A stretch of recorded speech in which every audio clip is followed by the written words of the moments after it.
understand.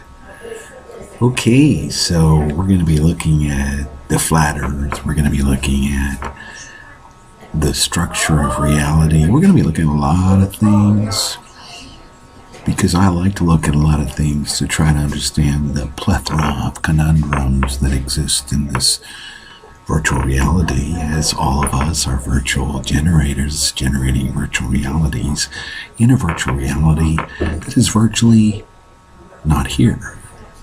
But I don't want to confuse you. We're going to be looking at time crystal, what I call thought crystals, mathematics, the structure of the framework of the hologram, sacred geometry, but it all centers around Yeshua HaMashiach, the Son of God, who came in a holographic world, in a holographic body that was projected by himself. Sounds amazing, doesn't it? It is amazing. All of it's amazing.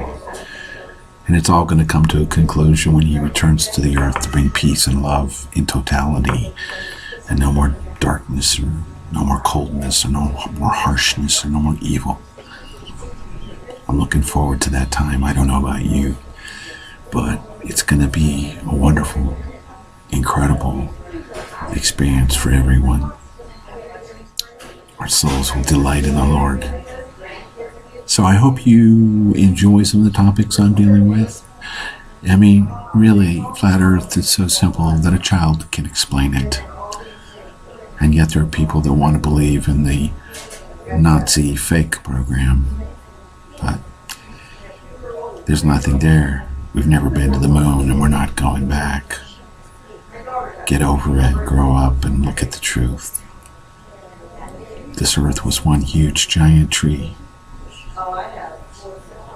Yes, someone took them down and mined the earth before the Adamic race. So we'll be looking at that in the future as well. I hope that you get to know your Creator, Yahweh, Yod-He, Vav-He. Hands, behold. Nails, behold. Your God, your Creator, you're the lover of your soul. He made you fearfully and wonderfully, and everybody has a plan locked into their DNA. Get on board, little children, get on board.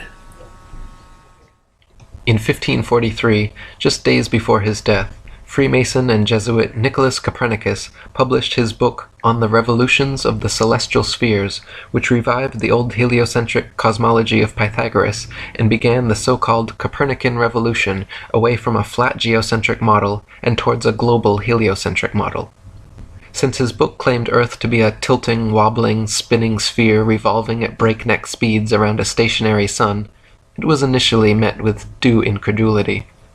Copernicus always countered this by claiming his theories were merely hypotheses and shouldn't be considered truth. In his book, he even wrote, quote, "The Pythagorean teaching was founded upon hypothesis, and it is not necessary that the hypothesis should be true, or even probable. The hypothesis of the movement of the earth is only one which is useful to explain phenomena, but it should not be considered as an absolute truth." Contemporaries of Copernicus, such as Danish astronomer Tycho Brahe, famously argued against his heliocentric model, positing that if the Earth revolved in an orbit around the Sun, the change in relative position of the stars after 6 months of orbital motion could not fail to be seen. Brahe wrote that the stars should seem to separate as we approach and come together as we recede. In actual fact, however, after millions of miles of supposed orbit around the Sun, not a single inch of parallax could be detected in the stars. As even Wikipedia notes, quote, "The lack of any observable parallax was considered a fatal flaw in any non-geocentric theory." Copernicus's answer to this obvious problem was simple. He moved the stars so ridiculously far away from the Earth that even after millions of miles of supposed orbit around the Sun, no appreciable parallax could be detected. Copernicus simply needed to claim that the stars were trillions upon trillions of miles away, so then, mathematically speaking, it would indeed be impossible to detect such slight parallax. Again, contemporaries of Copernicus argued against this convenient correction of his, arguing quite rightly that if the stars were trillions of miles away, then there is no way we could see them. Backpedaling once again, Copernicus claimed the reason we could still see stars trillions of miles away was because they were not mere tiny points of translucent light in the night sky, but that stars were in fact gigantic gas balls billions of times larger than our sun. So first, Copernicus had to move the stars trillions of miles from Earth to explain away lack of parallax, and then he had to make the stars billions of times larger to account for why we should see them at all from such fantastical distances. Lastly, he offered very specific distances and mathematical equations to solidify his theory, claiming, for instance, that he had accurately calculated the sun's distance from Earth to be exactly 3,391,200 miles. At the turn of the 17th century, Tycho Brahe, under the patronage of Emperor Rudolf II, began construction of the largest, most state-of-the-art astronomical observatory ever built. Upon hearing this, German astronomer and Freemason Johannes Kepler was determined to apprentice under Brahe. Even though Kepler championed Copernicus's widely disputed heliocentric globe-Earth theory, Brahe begrudgingly accepted Kepler as his apprentice based on his merit as an astute astronomer and mathematician. Brahe allowed Kepler access to the observatory, but guarded his data and findings from him completely, which frustrated and angered Kepler to the point of eventually culminating in a heated argument between the two of them, resulting in Brahe kicking Kepler out. After much amends and apologizing, a year later, Brahe finally forgave Kepler and accepted him back as apprentice. This time, however, Kepler was not content with his role as mere apprentice and soon proposed and secured a commissioned position on Brahe and Emperor Rudolph's new project, the Rudolphine Astronomical Tables. Less than a month later, Tycho Brahe mysteriously dropped dead, and Johannes Kepler was given access to all of Brahe's coveted data, free rein of the observatory, and became Emperor Rudolph's new official astronomer. Abundant circumstantial evidence and obvious motive have long fed speculation that Kepler actually murdered Brahe. Brahe was only 54 years old and in fine health when suddenly he became deathly ill and passed away. His official cause of death was reported as a bladder infection, but subsequent autopsies of his body revealed toxic quantities of mercury present on his mustache hairs, which has led many researchers to conclude he was poisoned. The 2004 book Heavenly Intrigue suggested that Kepler had indeed murdered Brahe to gain access to his data. Kepler himself never denied this, and he actually wrote, quote, "I confess that when Tycho died, I quickly took advantage of the absence or lack of circumspection of the heirs by taking the observations under my care, or perhaps usurping them." And so for the remainder of his life, Kepler worked at Brahe's observatory for Brahe's employer, using Brahe's data to further his Copernican theories, which Brahe had always criticized. He modified Copernicus's calculations of celestial motions, changing them from perfect circles to irregular ellipses, and even formulated a new, updated distance of the Sun from Earth. While Copernicus had claimed positively the Sun to be 3,391,200 miles from Earth, Kepler assured the astronomical community that his new figure of 12,376,800 miles was the true distance. A few years later, in 1608, the first telescope was invented, and by 1609, the next champion of Copernicism, Italian astronomer, Freemason, and probable Jesuit Galileo Galilei, had purchased and built several of them. Galileo improved upon the telescope's design, boosting the zoom capabilities from the original 3 times up to 30 times magnification, and in 1610 made the most important alleged discovery of his career. I've seen planes fly higher than the sun. Where's the sun? It's right over there. So you've seen airplanes fly higher than the sun? Uh-huh. Wow. I wonder if we have any proof of that. Do we have proof that there's airplanes flying higher than the sun? Yeah. Yeah? Because there is a sun right above us, and it is not 93 million miles away. Wow, where did you learn that at? Your mind? Yeah? You want to invite everybody to your website? Yeah, I would. but Tell them where to go. go to Yahweh'sFlatEarth.com. All right, buddy. We'll see you later on the Flat Earth. So long. Bye, everybody. Bye. Hello, I'm Pastor Ernest with Yahweh's Flat Earth Ministries, and I'm here at the Flat Earth School with Little Apple. Hi, Apple. Hi. Hey, you know what we're going to learn about today? We're going to learn and show you that airplanes actually fly higher than the sun. Well, what do you think they teach you in public school? How far is the sun from the earth? 93 million miles away. They say that the sun is 93 million miles away, and we're actually on a ball Earth flying through the galaxy at 600,000 miles per hour, spinning on an axis at how fast? But we don't feel it. We don't feel it. We're flying, supposedly spinning at 1,000 miles The per hour. Earth just stays in one spot. That's what Psalm 93 verse 1 says, that the earth does not move, and it's stationary. So how high do airplanes fly, Apple? 5 miles. And how many feet is that?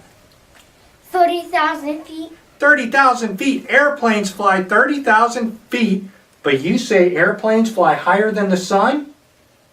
Yeah? I know what many of you think. You don't believe that because you follow the model of Copernicus. We're going to show you now that airplanes actually fly higher than the sun, and many human beings across the world have actually seen more than one sun setting in the sky, and many people have seen several moons all at one time. Now I'm Pastor Ernest. And I'm Apple. Why don't you come along and watch this video? And until we see you again upon the flat earth, we wish you all the best. Bye. Bye. We hope you subscribe. See you later, everybody. Far from the weights and cares of this world. Oh, hide me in your great pavilion. All that I need I find in you, in the secret place.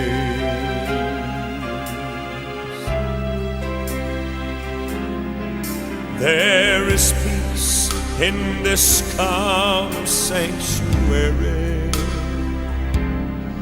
and the joy that I feel no tongue can tell. From his throne it flows like a fountain. We're going to be exploring the structure of reality itself, the very basis of all the creation, that which sits outside of time, and yet time is derived from. We're going to be looking at time crystals.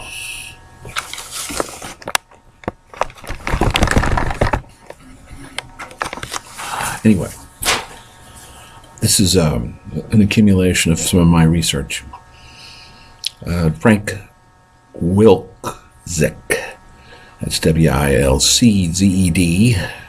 Wilczzedek, that's right. Well, he's got a Z, that's cool. And he basically formulated all this, and they experimented in 2012 and found the presence of the time crystals. Anyway, these objects actually, they're non-equilibrium matter. They're vibrating constantly, like jello. Anyway, almost like an observer observing continually, and also all things will be reflecting off of this continuum. It's a continuum, okay? It's existing everywhere. Like a mirror, almost. And it's composed of 12-sided dodecahedrons, which is the most sacred of all shapes and forms. 12-sided. So,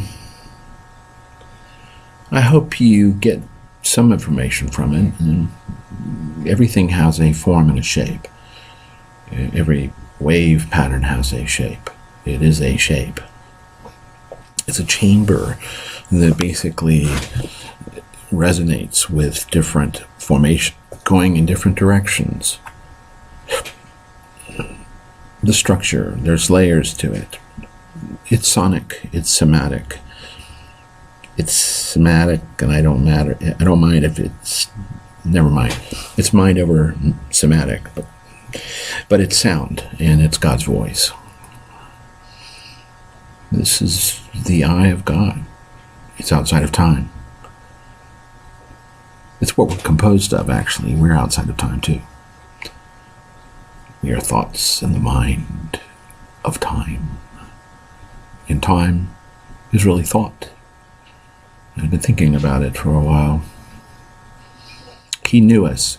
No, K, N-E-W, before the foundations of the world.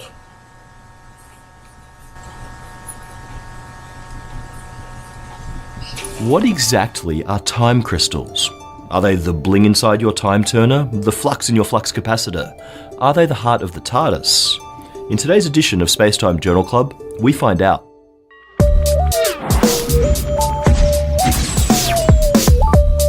In Spacetime Journal Club, we review new scientific papers that are making waves. We pick them apart to turn the technobabble into simple English, at least as much as is possible. Then we fight about it in the comments. This week, we're going to take a look at a recent publication by Norman Yao et al. In Physical Review Letters, entitled Discrete Time Crystals, Rigidity, Criticality, and Realizations. This paper proposed an approach to making these bizarre objects, a recipe that two other research teams have now followed and have actually synthesized these things. But first up, what on earth are time crystals? The idea was first proposed in 2012 by Nobel laureate Frank Wilczek of MIT.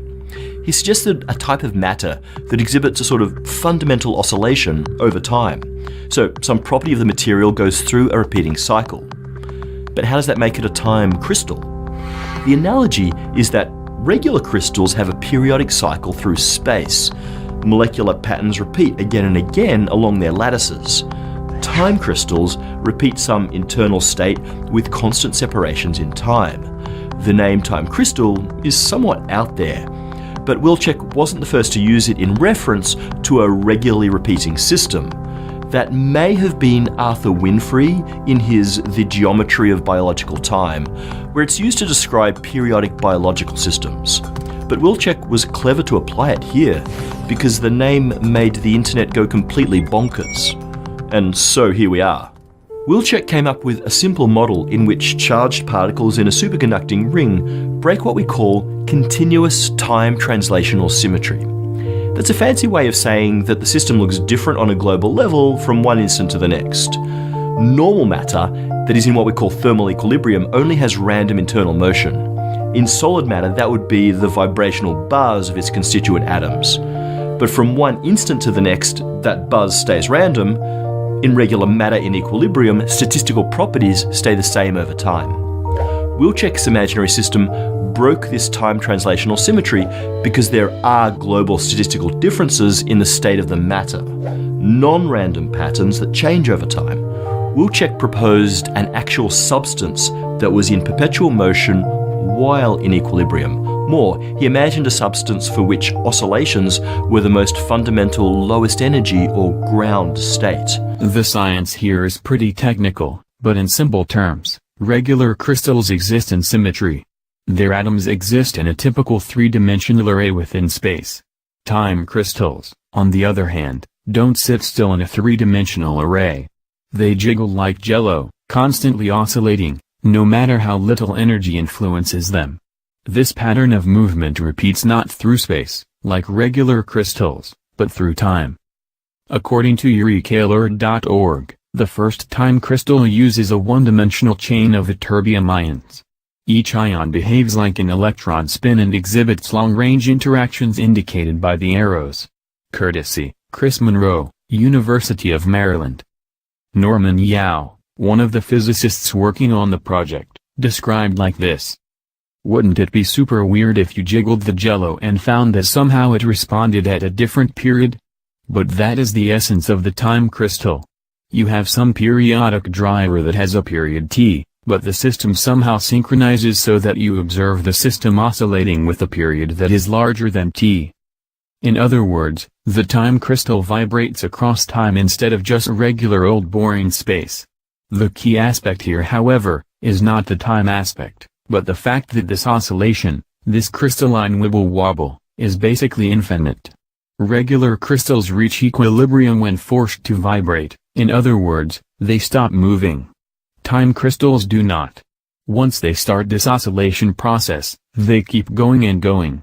According to Yao, time crystals exist outside of equilibrium, in a state of perpetual temporal motion.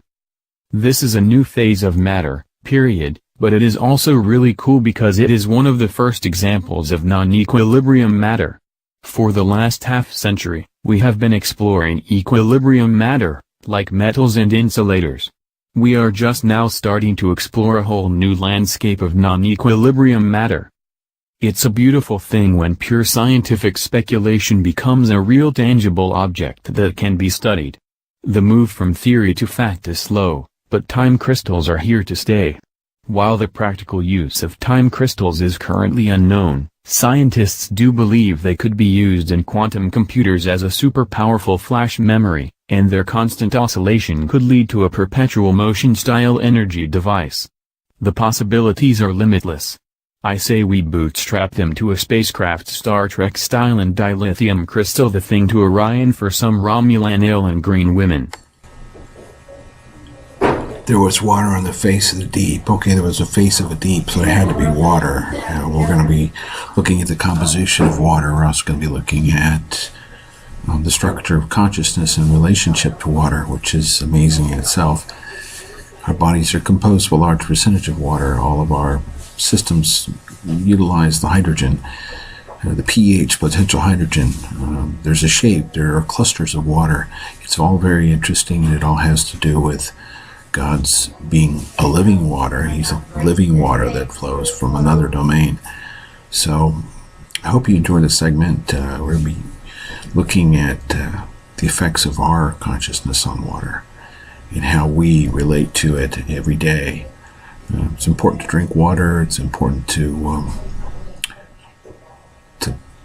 prescribe that to others as well. Dehydration is the cause of all disease. So I would hope you enjoy this segment of the show and learn something about water. Water is essential. It's a very amazing memory machine. And we move through a gaseous form of it every day. We breathe it every day. So I hope it opens up some vistas for you to get a little more panoramic understanding of the process of God's creation. He says he framed the worlds, and he made everything that exists. So he fabricated all of this for a purpose, and we have a reason for being here. So don't ever think you have a part in the program without purpose, because we all have purpose, and every one of us is essential to the creation. When you're not here, there's a missing part that God created. He created you for a purpose, and he gave you DNA, which was individualistic for a purpose. So I hope this helps you to discover more about yourself. That's what I'm here for. Introspection, a deeper relationship with your Creator, a greater understanding of who you are. If I can provide that for you, then I have done my service to humanity. That's why I do these programs. I'm learning myself as it goes. I hope you benefit from it. Please respond to the station and let us know that you enjoy the shows. Okay? We do like feedback or reflection in the midst of the mirrors. God bless.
With billions of people consuming content online, the amount of data created every day is rapidly outgrowing the carrying capacity of conventional digital storage devices. So researchers are turning to natural genetic code to contain a growing deluge of data. In a recent experiment, researchers at Columbia University and the New York Genome Center were able to store a movie, a computer operating system, and a $50 Amazon gift card on a single drop of DNA. The process relies on DNA's natural ability to rapidly reorganize itself and recombine in complex but predictable patterns. That allows it to be used just like computer code to store and retrieve information. To correct any errors in reconstructing the information stored in the DNA, the scientists used an algorithm originally designed for streaming video on a cell phone. The process cost about $3,500 per megabyte of storage, comparable to the cost of the first computer magnetic disk drive introduced by the IBM Corporation in 1956. But that memory device was so big it had to be carried on a forklift. It could only store a total of 3.5 megabytes of data. A single gram of DNA could hold about 730 billion megabytes of data. In theory, a DNA storage system could reduce the entire Library of Congress to a collection of molecules. The bottom line is that the science is in. The book DNA Pirates of the Sacred Spiral does a slam dunk using the most advanced science in the field of genetics, electrogenetics, nanotechnology, protein science. The fact is that you've been lied to, obviously, you don't have fluid in your body. What you have, you've got water, but it's combined with a whole assortment of variety of electromechanical, electrochemical apparatus that essentially makes your protein crystal lattices a facilitating channel for electromagnetic and bioacoustic expression. In a nutshell, you are a holy child of the Creator. You are a spiritual being, an electromagnetic bioacoustic creation long before you are a physical manifestation. In essence, your physical manifestation, this reality that we call earth, hardness, physical matter, such as an organism, such as yourself, that you are a precipitation of a holy symphony, virtually the master composer, supreme conductor of the universal orchestra, is singing love songs to every species simultaneously.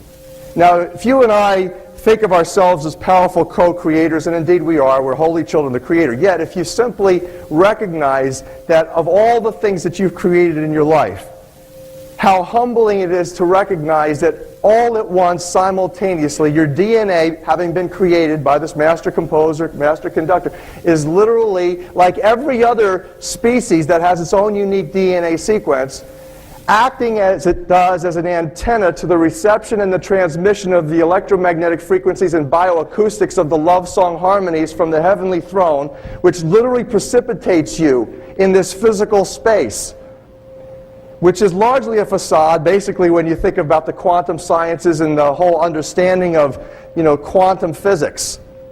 That ultimately, it's incredible that there is a master intelligence that is an incredible musician, that is literally vibing you and harmonizing you and uplifting your every single atom and molecule through a genetic sacred spiral to literally precipitate your essence. You are, in essence, a bioholographic projection of a divine harmony that we can't perceive simply because we don't have the ears that can hear those frequencies. But yet you are, I am, we are together, holy children of the Creator. That's essentially what I presented in 3 hours, based on all the science, going through it one step at a time, understanding how DNA works to interact with the intracellular protein matrix.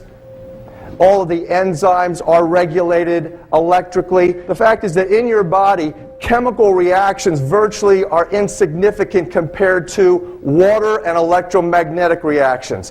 DNA, it operates simply because it's surrounded by what's sacred geometric forms of water, virtually the Merkaba in water molecules. You've heard of pyramid power. Well, the water molecules are just like the Creator's name in the Bible. It says the Yod He Vav He. That's the tetragrammaton or the tetrahedron molecule.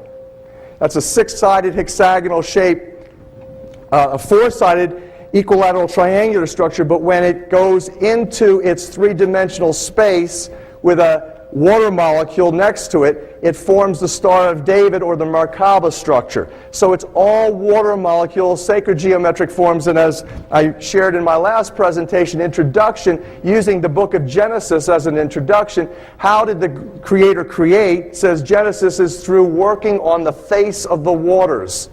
And the sacred chemistry of water allows it to facilitate best electromagnetic frequencies of sound and of electromagnetic fields. And that is what causes all of the chemicals and reactants in your body to operate. DNA receives and transmits signals because of that. All the enzymes that are responsible for all the metabolic reactions in your body have about 10 layers of water over every single chemical or every single enzyme, every single protein. It's all surrounded by sacred geometric forms of water. Nikola Tesla, Vortex Math. Everything adds to 9, 3, and 6. Polarize everything.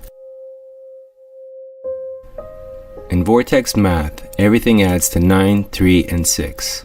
Polarize everything, and 1, 2, 4, 8, 7, and 5 describe the physical world. Therefore, 3, 6, and 9 are not physical, but govern the physical world at the quantum level.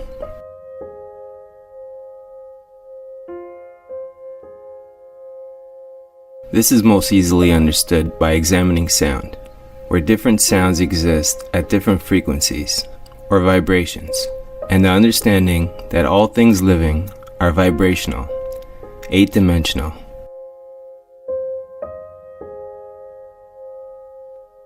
Vibrational frequency is the key to understanding the universe. If you are more than a third-dimensional thinker, wanting to involve yourself on the lower levels through world conflicts, fear television, tell live vision, and all the other fear propaganda designed to have you scared and ready to take up arms and sit in a panic state, waiting, thinking of nothing but the worst possible outcomes. Everything is energy. Everything we could see, hear, touch, taste, and smell is made up of different wavelengths, vibrating at different frequencies. Our brain is like a translator that has the ability to interpret these frequencies into what we perceive to be our physical reality.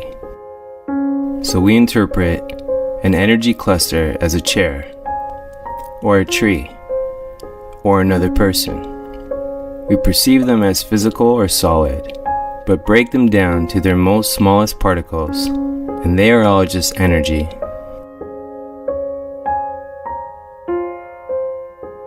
There are non-physical energies as well. Of course, our thoughts, for example, are different vibrations. Every time we think a thought, you send out that thought-specific vibration. If a thought makes you feel good, if it's a positive thought, it's vibrating at a higher frequency. If a thought makes you feel bad, if it's a negative thought, it's vibrating at a lower frequency. So I hate you has a much lower frequency than I love you, for example. The more focus you give on a thought, the more thoughts of the same vibration will join it. This is the law of attraction in action. Like attracts like. As the vibration grows, it becomes stronger, more stable, more able to attract other equal frequencies.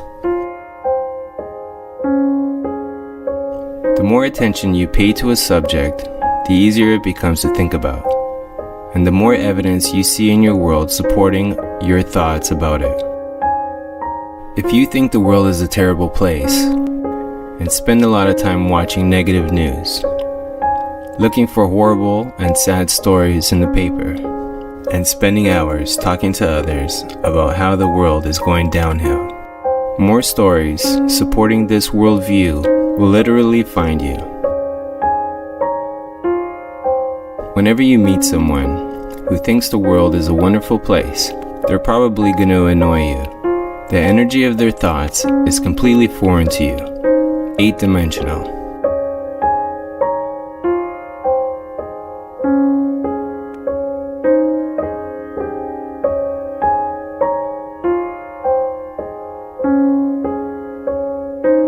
In memory of Nikola Tesla.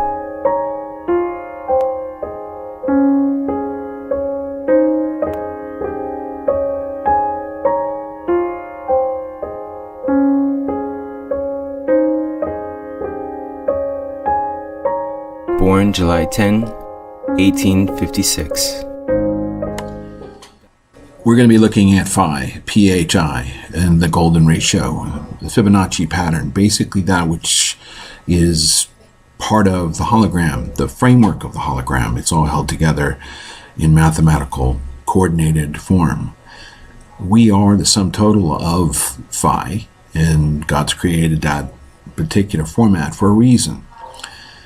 I want you to see how it corresponds to living creatures, including ourselves. I want to show you how the framework is basically a shared experience that we have in the hologram. So, this is information that I hope would be of benefit to you, information that will help you to grow and understand this is not your home, this is not your ultimate reality. There are other dimensions and other places which are much higher, have much higher elevated experiences there. As far as our heavenly abode, as far as our divine identity, it's all much, much more grander than the temporal existence we have here. He says, we be assured that you come in with nothing and you leave with nothing, and the common denominator there is nothing. So nothing from nothing leaves nothing, and you're not taking anything with you. So I have to say that you really don't have anything here at all. You think you own people, you think you own possessions. Not so. The minute you leave, it leaves. All the images, all the illusions, all the frameworks, they all dissolve around you. So come to that realization and you'll be liberated from your bondage and attachments to things here. I work on that daily. It's something we have to experience consciously. And once you're not attached, you can be free in your soul. And then you have all the clutter out of the way and you can just reach out to Yeshua, Yahweh. Same person, by the way. No, Yeshua was a hologram. I know it sounds funny. I told my friends about this, and they all go like, "What are you talking about?" Well, it's little packets of frequency. That's what it is. And understanding and unlocking it, and understanding that you're part of it, and that you're not permanent here, is the most refreshing experience you'll ever have. Then you can commune with the one who's outside of time and experience your own identity as a created being with a spiritual body outside of time. And that's my goal. That's all I'm trying to reach for you. I want you to experience it because I experience it. I see it consciously. God is love, and He wants us to love. God is eternally with us. He will never leave us or forsake us. So I hope you enjoy this portion of the show. I hope it encourages you.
This is probably the most exciting portion of the video for me. Oh, the discovery of giant trees all over the earth. And the research that I have done myself, traveling across country and taking pictures of the root systems. I am so amazed by it all. I mean, it's like the trees that we see are little pieces of blades of grass compared to these giant, incredible beings that were inhabiting the earth before the flood, in a period prior to the Adamic race. I mean, these giant titans, or whatever they were, these trees were miles high. We have so much information on it now. It started just recently, last year, with a video called No Forest from a Russian man. Now it's expanded into the Christian community and like fire, and we're seeing the remains of these silicon entities that were here in a different frequency era. And there's experiments that were done with Key Mori, who was able to increase the size of a tomato plant to 44 feet tall with 15,000 tomatoes by changing the environment. So you change the environment, you get a different result. So the atmosphere was different in the past. Everything was different in the past. We're seeing a changing of an environment now. We're seeing the clock run out for this earth, and the return of the one who will bring perfection back to earth. I'm excited about that. But the giant trees are incredible beings. I've been out to the petrified forest. I think it's just amazing that they existed here. And if you look around you, you'll see it. But you have to open your eyes. It's like anything. You can't see the flat earth unless you open your eyes and you see the rays coming from the sun, or you look around. You have to open your eyes. You can't do this with your eyes closed, listening to propaganda from the Illuminati, the New World Order. It's not going to work that way. There are reasons they want to hide this information from you. They don't want you to have a bond with your creator. They don't want you to have a relationship. They want to deceive you, make you get spaced out and think we're a little speck of dust and somehow we're spinning around. It's all garbage. It's all propaganda. So when you get to this point of the show, I really, really ponder this, because you'll be looking outside and you'll be seeing it. You'll be seeing what you think are mountains, but they're not. They're really giant tree bases. I'm absolutely overwhelmed. I saw it when I was driving. I said, this looks like root systems. And that's exactly what they are. All the hills and mountains, everything. Yeah, it's an exciting journey to have your eyes open and your soul open. Believe in Yeshua, because that's the only way you're going to make it through. You can't lose with him. Yo, how y'all doing? I got me and my old roommate from college, John, here, and we've been working on some really interesting ideas about tree stumps that have been quarried, and then their root systems that have been quarried out, and they're like rivers and highways and routes. All the routes and highways are being put on route, like Route 66, like this picture here, Route 66. You're looking at this route is a route connecting this tree all the way from here to here, and they put a road on it, and it's called Route 66. And we noticed that when we started doing this, that a lot of these routes or roads or highways and rivers are all on dead roots of these trees that were gigantic. And here's another picture of California, This is a Death Valley, and this thing is all dug out. It's completely flat, so the perfect spot to put and build in, just like the root systems and the other tree stump here. Let me show you. This is Death Valley. That used to be a tree there, and then it's connected all the way to this tree here. Looks just like it. These lakes here are just tree stumps that have been quarried out down to the water table, and you get water. And the other one wasn't all the way down to the water table here, but you get this route system. Right, John? Yeah, and also when you drive on Route 66 going through the mountains, when you look at this, the amount of rock that our government would have had to cut, there's no way they ever cut that out. That was already pre-dug. Yeah, it was quarried. This is a picture. And that's why they put these roads on these routes, because half of the work was already done. We didn't even need to bring in heavy equipment. They already had boom. Oh, what's this? We'll just go right down the route.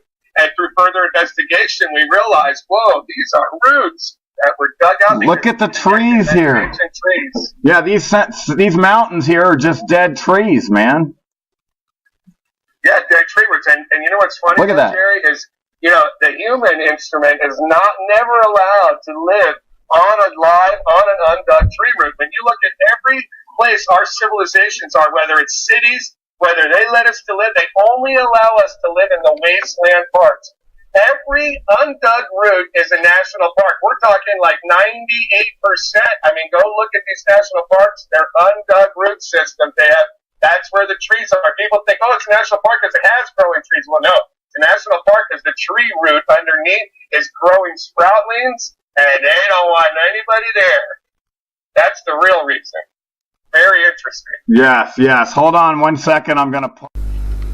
Hello guys, I'm making this video to show you some new evidence that support the idea of Earth being one giant quarry. There is much more to the way we perceive information, and the movie definitely spoke to my heart. And leaving all the scientific evidence aside, I can say it did resonate with me on a deep level. I think not trusting that intuitive feeling that started screaming inside me 30 minutes on into the video is going against yourself, and with us human being part of the natural world, it is going against the natural order of things as well. Now, objectively speaking, I'm quite puzzled how the scientists came to the conclusion that lava can form in hexagonal shape, as it calls. Clearly it's just a supposition, and a very stupid one if you ask me. Now, let's go back in time and visit Tula, the capital city of Toltec Empire, one of pre-Hispanic American civilizations. One of its pyramids feature interesting 5-meter long statues. I'm not going to link their height to the possibility that it's actually giants that are depicted here, but it well may be. These pyramids, some with huge squares in front of them, being the prominent landmarks of the ancient cities that hint that only the chosen ones were allowed on its top for the rest of the crowd to see, and it's priests and royalty that come to mind when I think about the chosen ones. Now, the top of this particular pyramid has these columns known as Atlantean figures, suggesting these were no ordinary folk. They have intricate clothing designs and large hats, but it's something else I'm inviting you to have a look at. It's what they're holding in their hands. These can hardly resemble swords or any other weaponry.